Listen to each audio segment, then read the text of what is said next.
Welcome to the deep dive. Today we're looking at a really familiar line from John's Gospel, John 14.15. Right. If you love me, you will keep my commandments. Sounds straightforward. Almost too straightforward, maybe. Like a bit of a, checklist for loving Jesus. Exactly. And it often gets presented that way, almost like a cold command. But what we want to do today is dig into the original Greek. Yeah, the Koine Greek text. And show how it shifts the whole meaning. It's less about a legalistic demand and more like a relational promise. The idea is that obedience isn't the price of love. It's more like the natural, inevitable result of it. Okay, I like that. A result, not a price. Yeah. So let's get into the Greek. Where's the main pivot point in the grammar here? Is it a command or is it stating a certainty? That's the core question. And the verbs tell the story. First part, if you love me, that's ion agapate. Agapate. Right. And agapate here is in the present subjunctive mood. Now, without getting too technical, the key thing about the present subjunctive here is that it points to something ongoing, continuous, habitual. So not just, if you love me right now, this second. No, exactly. It's more like, if you are continuing in loving me, if you keep on loving me, it assumes a sustained relationship. Okay, so that sets up the condition. Ongoing love. What about the consequence?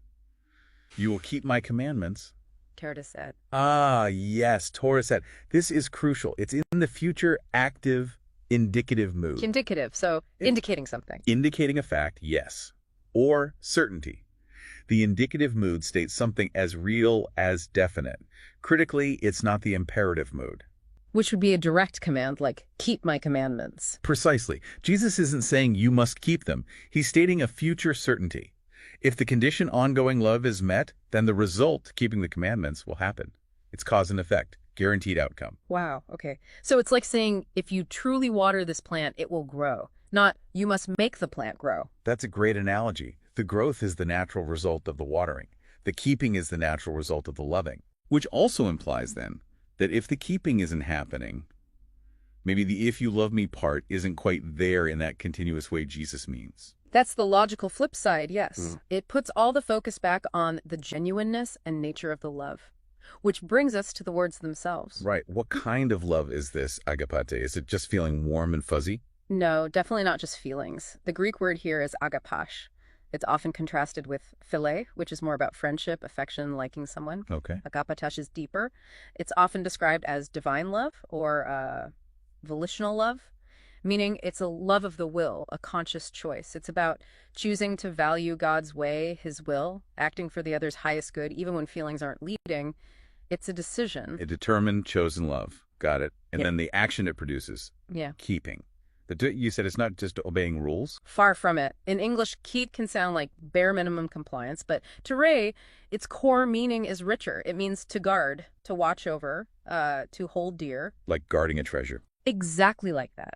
Imagine someone gives you something incredibly precious. You don't just obey the instructions for it. You actively protect it, cherish it, keep watch over it because you value it. That's carry.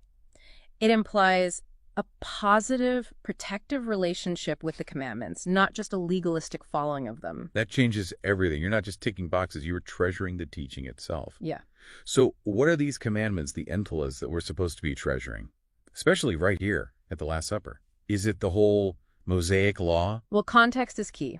Jesus has just, moments before in John 13, given what he calls the new commandment. Love one another as I have loved you. That's the one. Love with that self-sacrificial agapa I love we just talked about. So in this specific context, the commandments seem to point primarily to this central command, which really sums up all of Jesus's ethical teaching.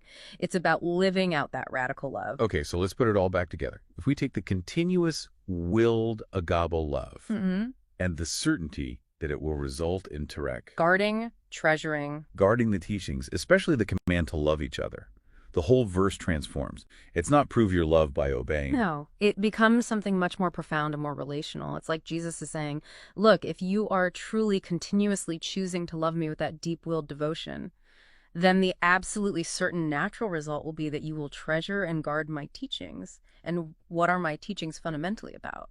Loving one another the way I've loved you.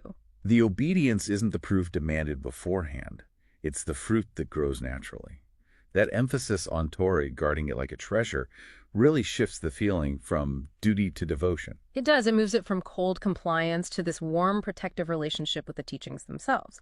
Which leaves us, and you listening, with a thought. Yeah. If keeping commandments, if obedience is the certain fruit that grows from genuine love, rather than, say, the price tag you pay for love, Yeah. how might that change the way you approach any teaching, any rule, maybe even any relationship in your life? What treasure do you find yourself wanting to guard?